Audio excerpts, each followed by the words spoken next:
بسم اللہ الرحمن الرحیم۔ حضرت انس بن مالک رضی اللہ تعالی عنہ روایت کرتے ہیں کہ حضرت ابو بکر صدیق رضی اللہ تعالی عنہ حضور علیہ الصلوۃ والسلام کے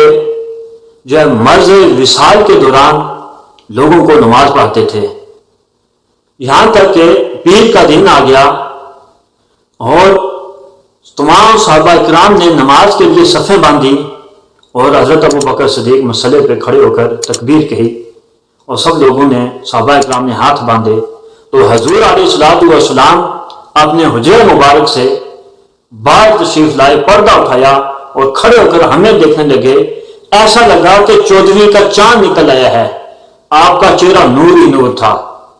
تو ہم نے حضور علیہ الصلوۃ والسلام کے دیدار کی وجہ سے، اس کی خوشی کی وجہ سے ہم نماز کو توڑنے کا ارادہ کر رہے تھے اور حضور صلی اللہ علیہ وسلم مسکرانے لگے اور حضرت ابو بکر صدیق مصلی سے پیچھے ہٹنے لگے، مصلی چھوڑنے لگے کہ حضور تشریف لا رہے ہیں،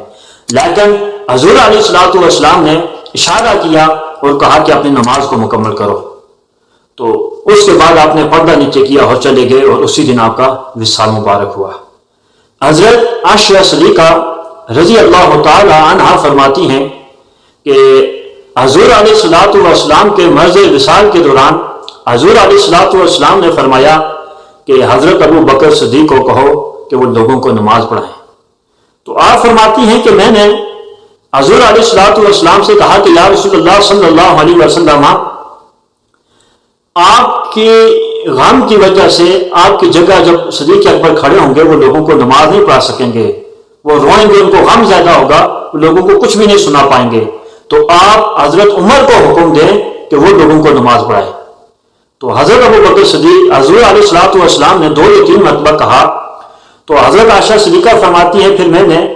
حضرت حفصہ رضی اللہ تعالی عنہا سے عرض کی کہ آپ حضور علیہ الصلوۃ والسلام سے عرض کریں کہ حضرت ابو بکر صدیق نماز نہیں پڑھا سکیں گے، وہ روئیں گے، رونے کی وجہ سے وہ کچھ بھی نہیں سنا سکیں گے لوگوں کو۔ تو حضرت حفصہ رضی اللہ تعالی عنہ نے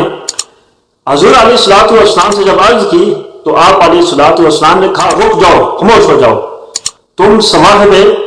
یوسف کی طرح ہو، میں حکم دے رہا ہوں کہ حضرت ابو بکر صدیق کو کہو کہ وہ لوگوں کو نماز پڑھائیں۔ اور انہی سے روایت ہے، حضرت عائشہ صدیقہ رضی اللہ تعالی عنہ فرماتی ہیں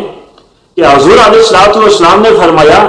کہ یہ کیسے ہو سکتا ہے، یہ کیا کسی قوم کے لیے یہ جائز نہیں ہے کہ حضرت ابو بکر صدیق ان میں موجود ہوں اور کوئی اور امام بنے، کوئی اور امامت کرائے۔